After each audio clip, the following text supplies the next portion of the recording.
Bueno, queridos, estamos en el libro de Génesis, avanzando con la historia bíblica que se nos relata en ese escrito que hizo Moisés.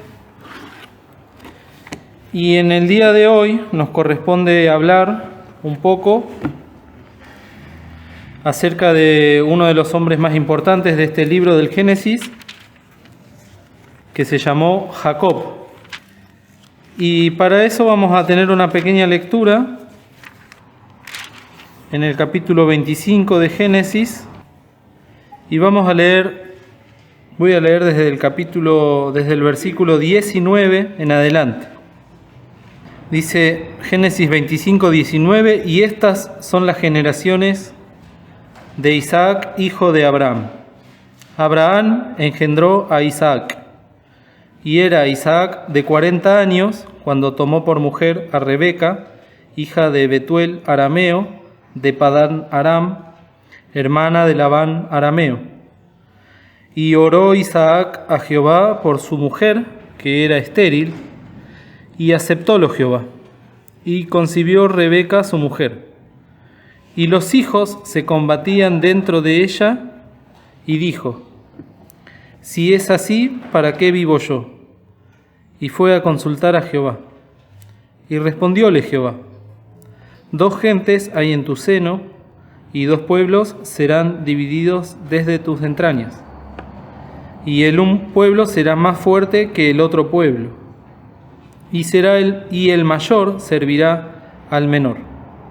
Y como se cumplieron sus días para parir, he aquí mellizos en su vientre.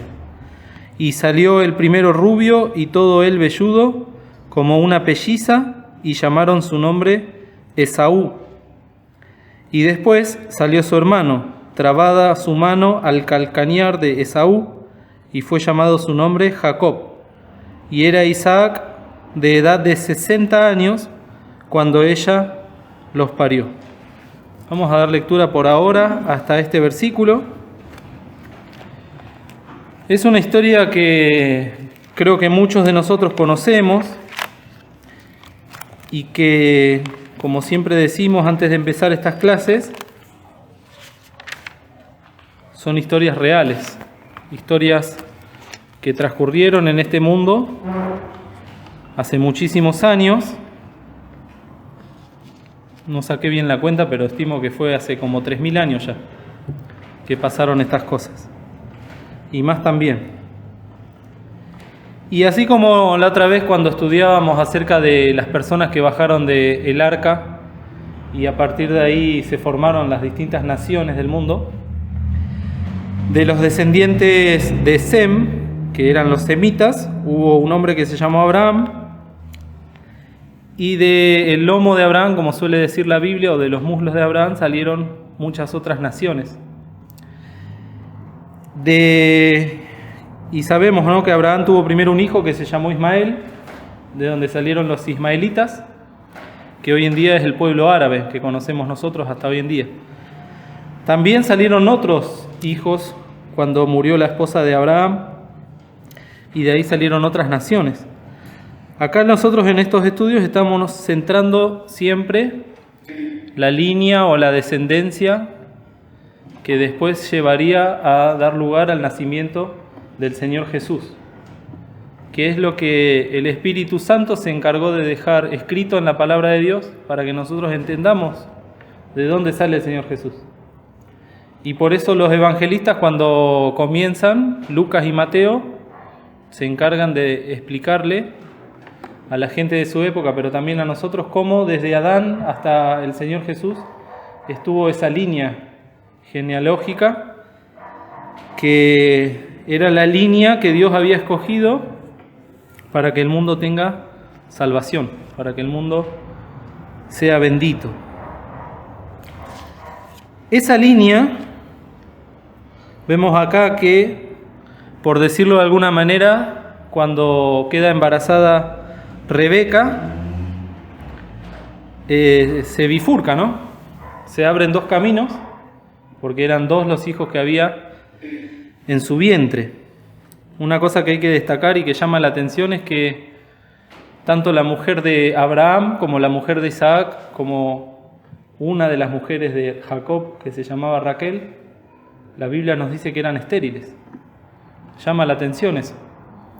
Y en todos los casos siempre quedaron embarazadas por obra de Dios, por obra, siempre un embarazo es obra de Dios y es una bendición de Dios.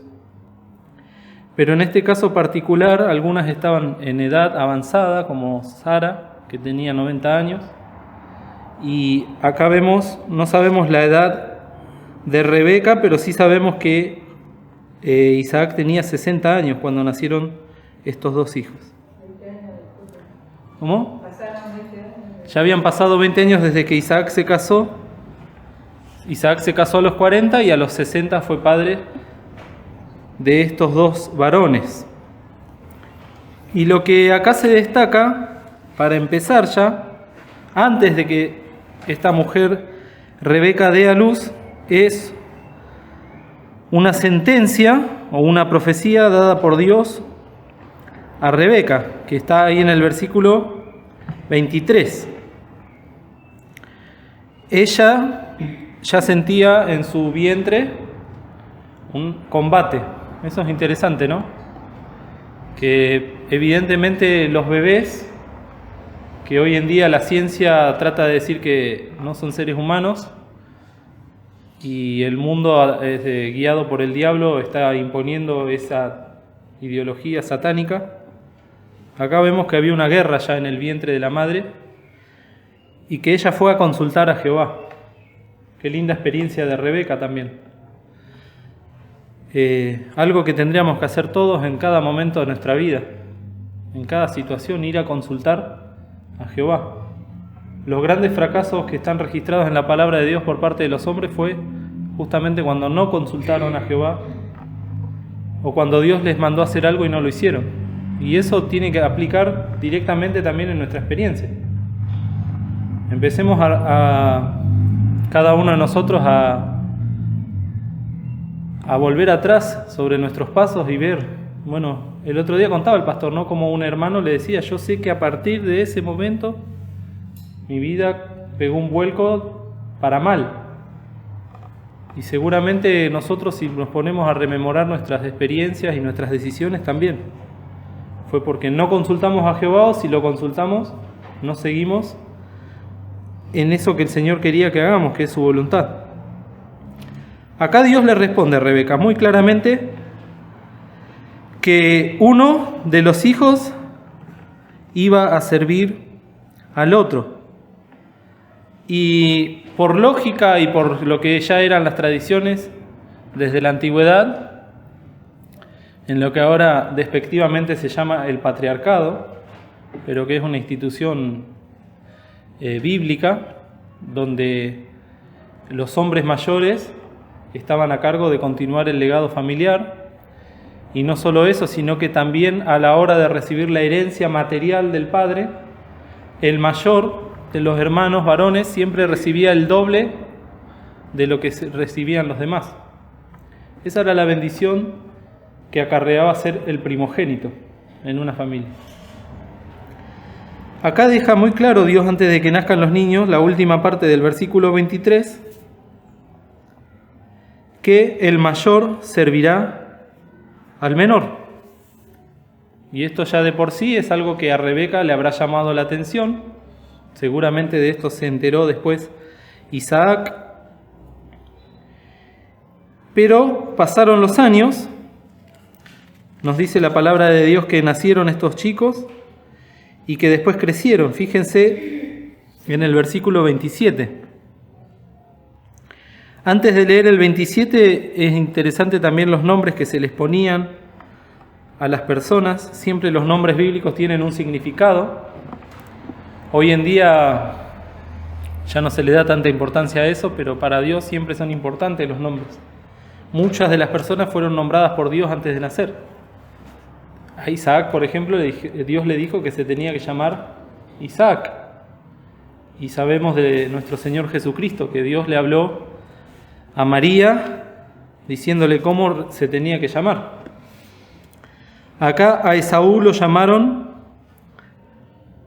justamente Esaú, Y la Biblia dice que la palabra Esaú significa velloso o peludo. En cambio, a Jacob, cuando nació y cuando vieron que estaba agarrado de su hermano, como que en el mismo momento del parto, Jacob no quería que salga Esaú.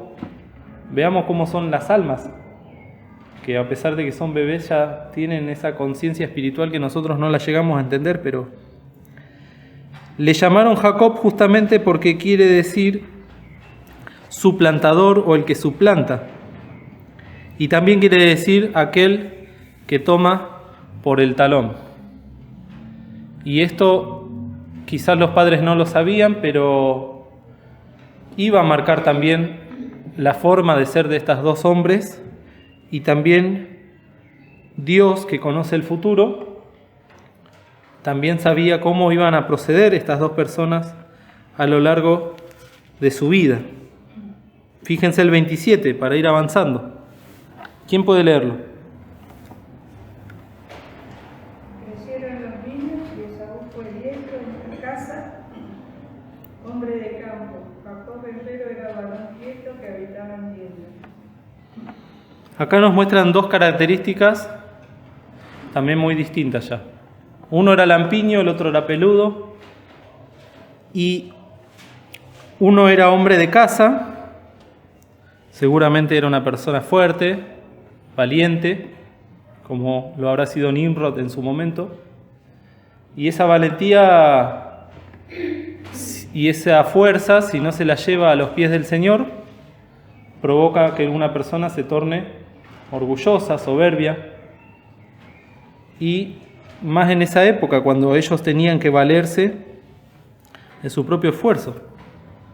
Lo cierto es que esa personalidad que tenía Esaú y esa característica, después también marcaron las decisiones que tomaron.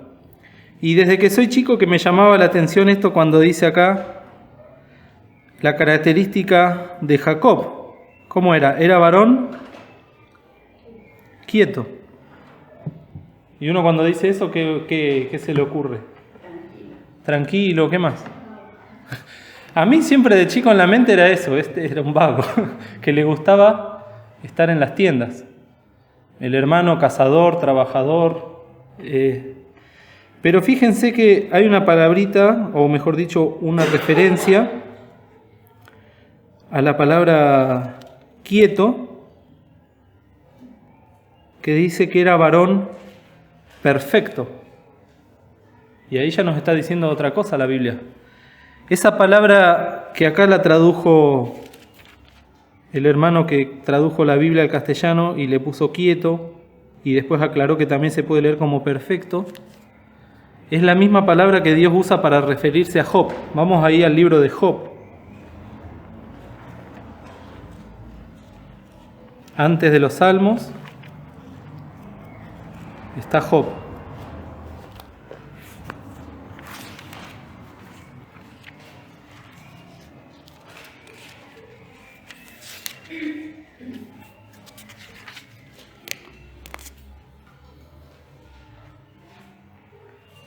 La palabra en hebreo es tam, T-A-M. Miren lo que dice, Job 1.1. Hubo un varón en tierra de Uz llamado Job, y era este hombre perfecto y recto y temeroso de Dios y apartado del mal. Sabemos la historia de Job y sabemos cómo era y ese temor que lo caracterizaba de Dios. Pero acá Dios también usa esa palabra para referirse a Jacob. Es interesante porque esa palabra significa completo, moralmente pío, quiere decir que era temeroso de Dios, una persona gentil, íntegro y recto. Entonces, cuando yo leía esto del diccionario bíblico decía, bueno, no era un vago, sino que era una persona que tenía una personalidad reservada, no era impetuoso, por lo menos así lo define la palabra de Dios. Y el hecho de que habite en carpas o habite en tiendas también nos tiene que llamar la atención, porque cuando Dios lo llama a Abraham, el mandato de Abraham fue salir de la gran ciudad y habitar en tiendas. El mandato que recibió Isaac fue habitar en tiendas. Y el mandato que recibieron los hijos de Isaac fue habitar en tiendas. Era una necesidad de parte de estas personas obedecer la voz del Señor. Sabemos que cada vez que alguno de ellos se alejaba de Dios, lo primero que hacía era o acercarse a una ciudad, o fundar una ciudad, o crear una ciudad. Y siempre Dios estableció para su pueblo otra cosa. Por eso también, sí. Sí, estaba por decir eso, iba a ir al texto de Pedro, donde Pedro dice, somos extranjeros, advenedizos, peregrinos o viajeros, y nuestra ciudad, como decía hoy en la oración, está en los cielos. Estos hombres caminaban por fe en esa época, y acá cuando nos dice entonces de Jacob que habitaba en tiendas, y a la vez dice que era un hombre recto o quieto, tenemos que entender que tenía una fe, quizás no la llegaba a entender por completo, no la comprendía, pero tenía un mandato de parte del abuelo, de parte del padre, y él, en la medida que podía, lo entendía y trataba de ponerlo por obra. El otro no, el otro quería irse, no quería estar en las tiendas, quería estar cazando, quería estar trabajando, quería estar ocupado en otras cosas. Y por eso Dios, que conoce los corazones, ya hizo esa profecía respecto de estas dos almas que estaban a punto de dar a luz. Después viene algo triste, porque nos dice el 28, y amó Isaac a Esaú porque comía de su casa. Más Rebeca amaba a Jacob.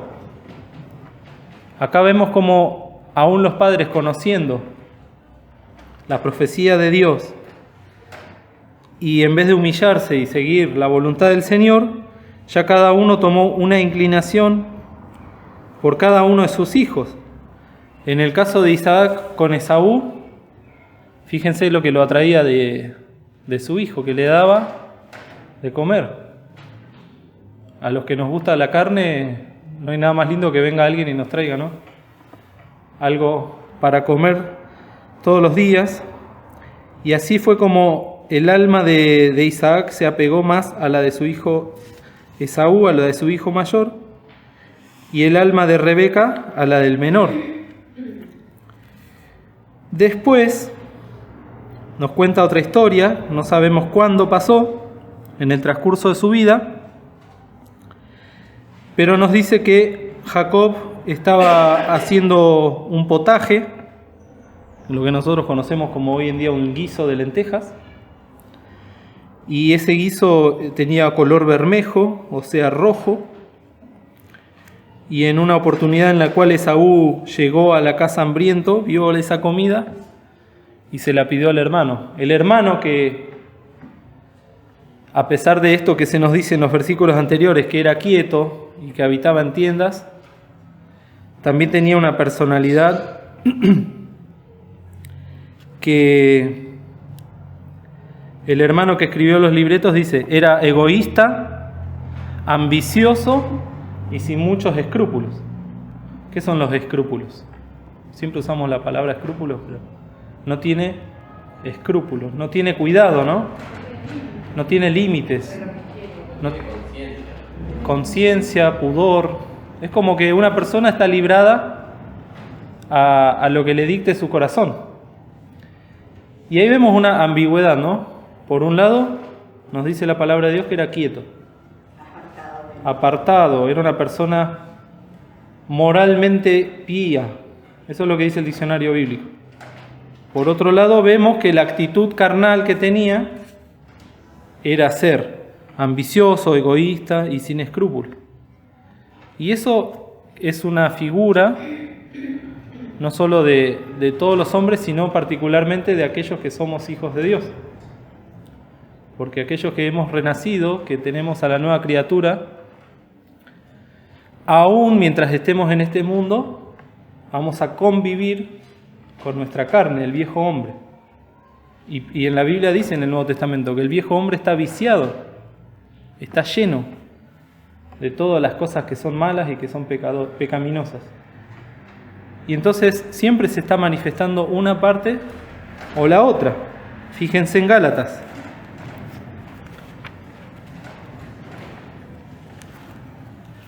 Lo que nos está mostrando la Biblia acá con Jacob es lo que muchas veces nos pasa a nosotros y que quizás no lo entendemos, pero es la naturaleza del hombre renacido.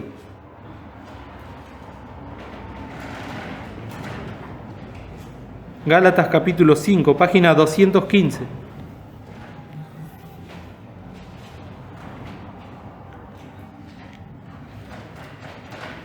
Gálatas 5:16 dice: digo pues, andad en el Espíritu y no satisfagáis la concupiscencia de la carne. Los deseos de la carne, quiere decir. Porque la carne codicia contra el Espíritu y el Espíritu contra la carne. Y estas cosas se oponen la una a la otra para que no hagáis lo que quisieres.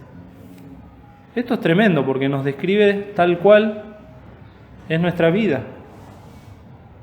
Cuando hablamos de la carne no estamos hablando del cuerpo. El cuerpo es un instrumento que puede ser usado para bendición o para maldición. Pablo lo dice ahí en Romanos. Sino que cuando habla de la carne nos está hablando justamente de ese viejo hombre que lo llevamos heredado desde Adán, que es el hombre que se alejó de Dios. Es esa naturaleza pecadora que no puede heredar las cosas de Dios. Y en Jacob pasaba eso. Tenía una promesa. Desde chiquito la habrá escuchado. Seguramente Esaú la conocía. El mayor va a servir al menor, lo dijo Dios. Los padres eran plenamente conscientes. Y sin embargo, esa capacidad, esa forma de ser que tenía Jacob, lo llevó a cometer este engaño con su hermano, que está relatado acá en lo que queda del capítulo 25 de Génesis. ¿Por qué? Porque en vez Jacob de esperar que Dios obre algo que ya lo había prometido y que lo había establecido, el mayor servirá al menor. Jacob era el menor porque salió segundo. Solamente tenía que esperar en esa promesa y Dios iba a acomodar todas las cosas. Se adelantó. Quiso él hacer las cosas que por naturaleza tendrían que ser hechas por el Señor. Y entonces comete este pecado que es un engaño y que me sale la palabra treta. Engaño, treta, astucia, obrar con astucia. Aprovechándose de la necesidad física de Esaú, dice que cuando vio este guiso, en el 30 dijo a Jacob: ruégote que me des a comer de eso bermejo, pues que estoy muy cansado. Por tanto fue llamado su nombre Edom, que quiere decir bermejo o rojo. Ahí ya Dios le cambió el nombre a Esaú. Y Jacob respondió: véndeme en este día tu primogenitura. Entonces dijo Esaú: he aquí yo me voy a morir, ¿para qué pues me servirá la primogenitura? Y dijo Jacob: júramelo en este día. Y él le juró y vendió a Jacob su primogenitura. Entonces Jacob dio a Esaú pan y del guisado de las lentejas, y él comió y bebió y levantóse y fuese. Así menospreció Esaú la primogenitura. Y esto es tremendo. Si uno lo ve y pasa de largo, va a decir: bueno, ¿qué puede ser la primogenitura más que algo, hoy en día diríamos algo de papeles? Pero recordemos que esta familia había sido llamada por el Señor ya, por medio de su abuelo: en ti serán benditas todas las naciones. Cuando Dios le habla a Isaac, le dice: en ti serán benditas todas las naciones.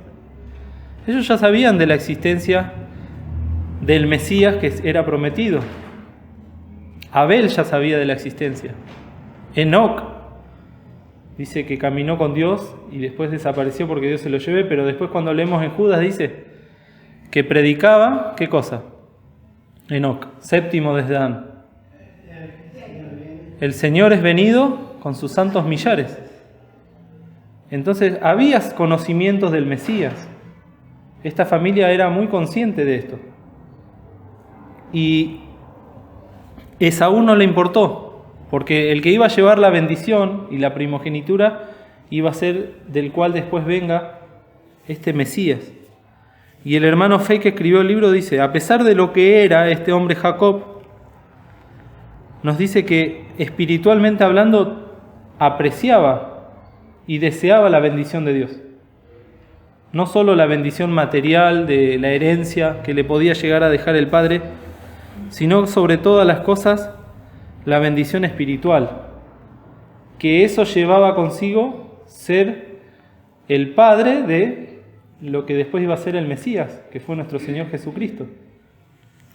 Entonces, por eso es una figura de lo que somos nosotros. Cuando tenemos plena conciencia de lo que somos realmente delante de Dios, de lo que podemos llegar a ser para el mundo, de bendición, inmediatamente dejamos de atender a todas las otras cosas que pueden ser necesidades físicas, que está bien representado acá en Jacob. No me importa nada, me estoy muriendo de hambre. No me importa nada, no llego a fin de mes con el trabajo. No me importa nada si voy a la iglesia, pierdo a mi familia. Son todas cosas que se nos ponen adelante y nos nublan lo que está detrás, que son cosas espirituales, que son las cosas a las que el Señor siempre nos está llamando a atender.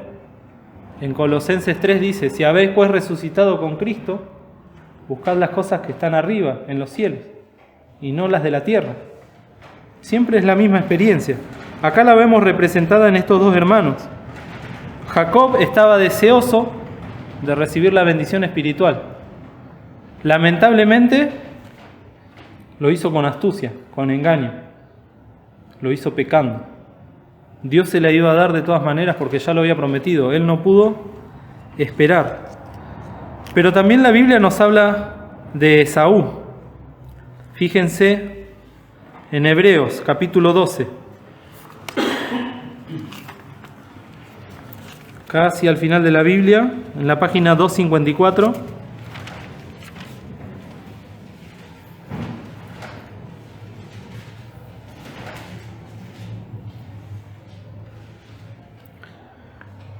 En el versículo 16 dice que ninguno sea fornicario o profano como Esaú, que por una vianda vendió su primogenitura. Acá es fuerte el apóstol cuando habla de Esaú. Le dice que fue profano.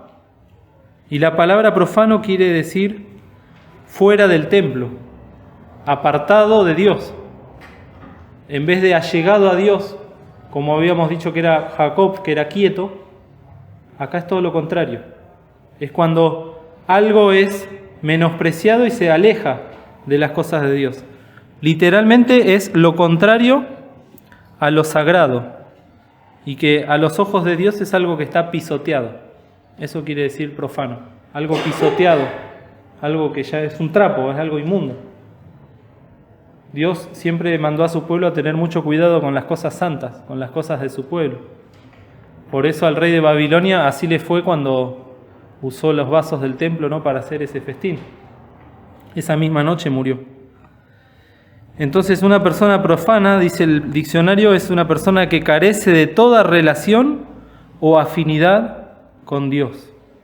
Miren qué tremendo. Eso era lo que representaba a Dios para Esaú. No solo en ese momento que tenía hambre, ya había algo en su corazón que había hecho que se aparte, que le dé la espalda a Dios. Por eso Dios antes de que nazcan ya sabía cómo iban a ser. Y por eso nosotros tenemos que entender también y aprender a aceptar los designios de Dios. Quizás no los entendemos, quizás nos lleve toda la vida, pero eso no quiere decir que, a pesar de que no entendamos la palabra de Dios, no la aceptemos. Una cosa es entenderla y otra cosa es aceptarla. Y Dios nos pide que la aceptemos. Después nos va a dar el entendimiento para poder comprenderla. Miren lo que dice en Romanos, capítulo 9.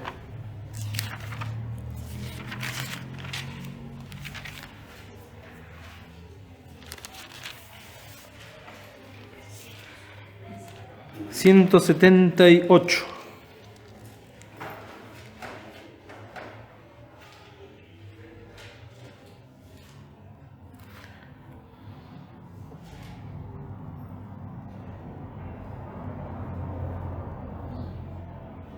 Dice el 11, primero dice, porque no siendo aún nacidos, ni habiendo hecho aún ni bien ni mal, para que el propósito de Dios conforme a la elección, no por las obras, sino por el que llama, permaneciese, le fue dicho que el mayor servirá al menor. Como está escrito, a Jacob amé, más a Esaú aborrecí. La misma experiencia que con Abel y Caín, ¿o no? Dios no vio propicio el sacrificio de Caín, porque no vio un corazón humillado. ¿Aborrecer qué es? Despreciar, desechar. Dios estaba viendo el corazón de estos hombres en su capacidad de ver el futuro, y ya desde antes de que nazcan lo aborreció. No porque Dios lo estaba condenando a despreciarlo, sino porque el mismo Esaú, en su corazón rebelde y altanero, despreció a Dios primero. Y eso también se vio manifestado, y lo dice ahí en Génesis, cuando Esaú tomó 2 mujeres de los heteos, de los cananeos, y sabemos lo que eran los cananeos. Era un pueblo idólatra, inmundo, hacían toda suerte de inmundicias, y él fue en contra de la voluntad de sus padres y sobre todo en contra de la voluntad de Dios, y tomó de 2 mujeres de los heteos. Y después, cuando pasó todo esto que ahora vamos a ver, de la bendición de Isaac sobre Jacob, en ese enojo y en esa furia que tenía no solo contra sus padres, sino contra Dios, dice la palabra bien clarito que se fue hasta donde estaba Ismael, que era su tío, y tomó también una mujer del pueblo de Ismael, una tercera esposa. Entonces vemos ese corazón de Isaac, y también podemos ver el corazón de Jacob. Vemos el corazón de Rebeca y vemos el corazón de Isaac. Eso queda narrado muy claramente, fíjense, después en el capítulo 27. Lo vamos a resumir muy brevemente, el capítulo 27, porque nos dice que Isaac ya estaba muy anciano, había quedado ciego y pensaba que se moría. Entonces manda a llamar a su hijo Esaú, que era el mayor, y le dice que vaya, que case una bestia, que le prepare una comida y que se la traiga, para que en el versículo 4 dice, 27:4, y hazme un guisado como yo gusto y tráemelo y comeré, para que te bendiga mi alma antes de que muera. ¿Qué quería hacer acá Isaac? Que la semana pasada veíamos que era figura del Señor Jesús en muchos aspectos, pero no deja de ser, a pesar de que era una figura en unos aspectos de su vida, un hombre como cada uno de nosotros, sujeto a semejantes pasiones que nosotros. Y en este caso el amor hacia su hijo mayor y hacia la comida que hacía su hijo mayor se quiso imponer sobre la voluntad de Dios. Dios había dicho: el mayor servirá al menor. Acá Isaac se quiso adelantar a Dios también y quiso bendecir a su hijo mayor, a Esaú. Rebeca, que estaba oyendo y que siempre apoyó a su hijo menor, lo llama a Jacob en el versículo 6 y le cuenta todo lo que oyó, y entonces le dijo: bueno, anda, tráeme de lo que ya se casó, yo voy a preparar un guiso, vamos a aprovechar que tu papá está ciego, te vamos a poner la ropa de Esaú el hijo le dice, bueno, pero se va a dar cuenta de que yo no soy Esaú porque no soy peludo. Bueno, vamos a ponerte pelos de cabra y vamos a engañar a tu padre.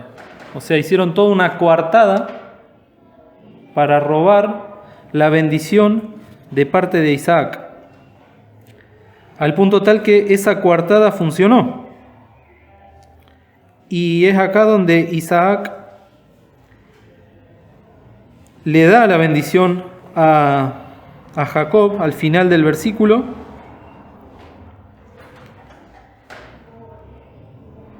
Fíjense en el versículo 24. Y recordemos que Isaac estaba ciego y dijo, ¿eres tú mi hijo Esaú? Y él respondió, yo soy. Y dijo, acércamela a la comida y comeré de la casa de mi hijo para que te bendiga mi alma. Y él se le acercó y comió, trájole también vino y bebió. Y díjole Isaac, su padre, acércate ahora y bésame, hijo mío. Y él se llegó y le besó, y oyó Isaac el olor de sus vestidos, y le bendijo y dijo, mira el olor de mi hijo, como el olor del campo que Jehová ha bendecido. Dios pues te dé del rocío del cielo y de las grosuras de la tierra, y abundancia de trigo y mosto. Sírvante pueblos, y naciones se inclinen a ti. Sé Señor de tus hermanos, e inclínense a ti los hijos de tu madre. Malditos los que te maldijeren, y benditos los que te bendijeren. Esta promesa la podemos ver hasta el día de hoy, ¿no? Jacob, después lo vamos a ver el domingo que viene, pasó a llamarse por Dios Israel. Y esto que habló Isaac lo hizo de parte del Espíritu Santo. Eran las bendiciones que daban los siervos a su descendencia y estaba Dios en el medio de esa bendición. Y eran palabras que no se podían volver atrás. Eran cosas muy santas. Lo cierto es que así es como por segunda vez Jacob usó del engaño para alcanzar una bendición que Dios se la hubiese dado sin que él haga nada, porque Dios ya lo había establecido así. Con complicidad de la madre, el padre adelantándose también a Dios para bendecir a Esaú. O sea, muy triste espiritualmente hablando, moralmente hablando, lo que esta familia era. Hoy en día diríamos que era una familia carnal. ¿Por qué? ¿Por qué era una familia carnal? En base a lo que leímos en Gálatas. Porque seguía la voluntad de la carne. Es así de sencillo. Una persona es espiritual cuando sigue la voluntad del Espíritu Santo. Cuando se inclina a obedecer la voluntad de la carne, es carnal para Dios. No hay puntos medios. Por eso Pablo dice ahí en Gálatas, o uno u otro. Y estas dos cosas se oponen para que no hagáis lo que quisieres. Es muy clara la palabra de Dios. Acá la familia obró de una manera carnal, pecando, cada uno en lo suyo, hizo a su manera, y eso nos llama la atención, porque detrás de todo está Dios mirando, observando y también permitiendo. Y eso es algo que acá siempre se predicó, desde que yo soy chico, que es esa capacidad que tiene Dios de permitir, aunque no apruebe. Creo que es voluntad permitiva, ¿no? De Dios. Una cosa es la voluntad de Dios para con sus hijos, que como vemos en la Biblia, si la obedecemos, si la seguimos, nos va a ir bien. Dice la palabra de Dios, para que te vaya bien. Entonces cuando Dios dice, hace esto para que te vaya bien, ya está. Después cuando nosotros nos empezamos a desviar del camino, Dios permite, a ver hasta dónde llega, a ver qué hace. Muchas veces nosotros reaccionamos a tiempo y volvemos. Muchas veces el Señor nos tiene que sacudir, nos tiene que pegar una reprimenda, nos tiene que tocar la salud, nos tiene que tocar a algún hijo. Es la voluntad de Dios, pero Dios permite. Para ver, también para que nosotros veamos lo que hay en el corazón nuestro. Eso le dijo Dios al pueblo de Israel. Estuvieron 40 años en el desierto y los probé para que vean lo que hay en su corazón. Y con esta familia pasó lo mismo. La voluntad de Dios ya era que el mayor iba a servir al menor y que la bendición iba a ser para el menor. Y ya se la había dado a Abraham, se la había dado a Isaac, y ahora permite que pasen todas estas cosas. Y también vamos a ver a lo largo de nuestra vida que el Señor también, a pesar de lo que somos nosotros ahora, en el siglo XXI, muchas veces va a pasar que el Señor nos use igual. Y eso tiene que provocar dos cosas. Primero, un gran temor de parte de Dios, de parte nuestra para con Dios, una gran humillación.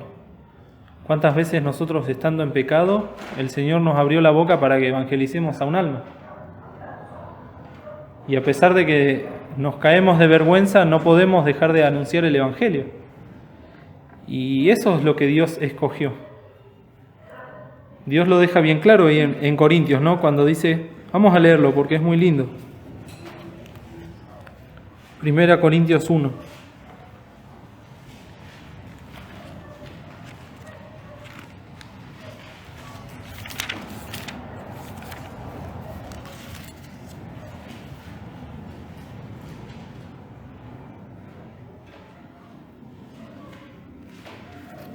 Dice 1 Corintios 1:26, página 186. Mirad, hermanos, vuestra vocación, o llamado quiere decir, que no sois muchos sabios según la carne, no muchos poderosos, no muchos nobles. Antes lo necio del mundo escogió Dios, para avergonzar a los sabios. Y lo flaco del mundo escogió Dios para avergonzar lo fuerte. Lo vil del mundo y lo menospreciado escogió Dios. Y lo que no es, para deshacer lo que es, para que ninguna carne se jacte en su presencia.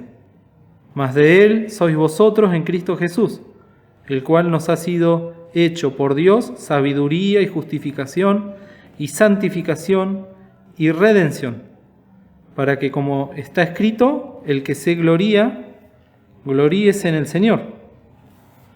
Esta familia no tenía nada de qué gloriarse humanamente hablando. A los ojos de las personas del mundo eran un desastre.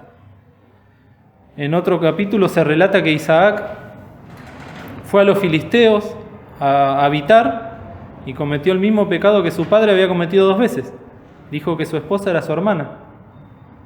Lo mismo, es como que se repetía una vez más la historia y se veía manifestada esta tendencia que tenía esta familia a alejarse de Dios. Sin embargo, las promesas de Dios y la fidelidad de Dios es fuerte y sobrepuja aún todo esto que venimos nombrando, que también tenemos que darle gracias a Dios que la Biblia lo resalta, no solo la parte buena de las personas, sino que la Biblia nos muestra el panorama completo. ¿Cuáles fueron las consecuencias de Jacob después de haber cometido este segundo engaño? Tuvo que literalmente huir por su vida, porque Saúl lo quería matar, lo quería destruir. Cuando se muera mi papá, decía, voy a terminar con la vida de mi hermano. Rebeca, que escuchó eso, lo hizo ir con la excusa de que tenía que ir a buscar una esposa a la tierra de sus padres, de sus antecesores.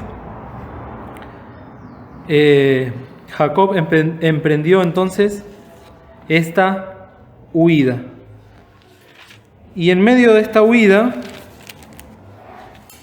fíjense lo último que vamos a ver hoy, ahí en el capítulo 28,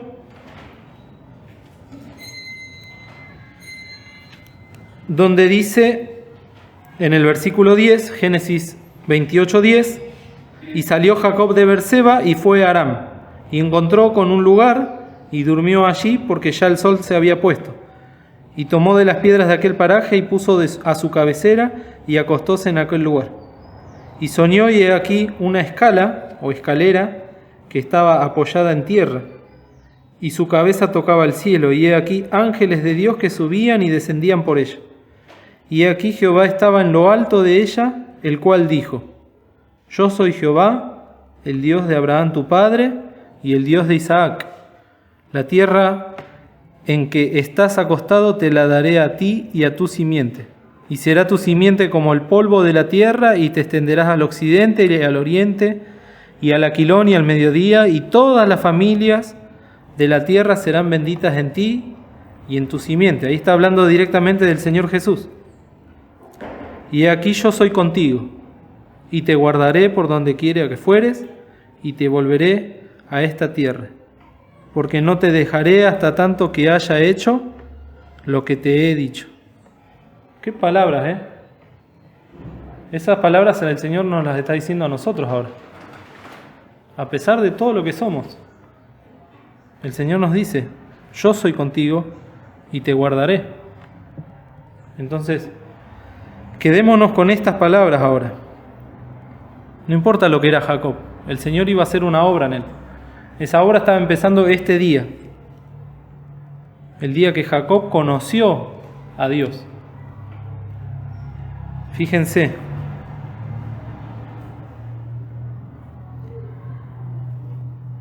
el 17. Y tuvo miedo y dijo, cuán terrible es el 16, perdón. Y despertó Jacob de su sueño y dijo, ciertamente Jehová está en este lugar y yo no lo sabía. ¿Cuántas veces el Señor está en nuestra vida, en nuestras decisiones, en nuestros caminos, en nuestras actitudes? Y no nos damos cuenta. Y el Señor nos viene a hablar acá en la iglesia y tenemos que decir, yo no lo sabía. Ahora, ahí es donde empezó realmente el camino espiritual de Jacob de crecimiento. Tuvo que pasar muchas cosas. Tuvo que pagar muchas consecuencias de sus errores. El domingo viene quizás lo vemos cuando habla el faraón y le dice, cortos y malos han sido mis días. Pero el Señor es misericordioso y le hace esta promesa, y esa promesa nos la hace a nosotros que somos sus hijos. Porque no te dejaré hasta tanto que haya hecho lo que te he dicho. Que cada uno de nosotros pueda tener una experiencia con el Señor como la tuvo Jacob, y que todo lo que hemos hecho en nuestra vida, humanamente hablando, se pueda tornar en bendición para lo que nos queda de camino, que seguramente también hemos de ser de bendición a muchas de las almas que nos rodean.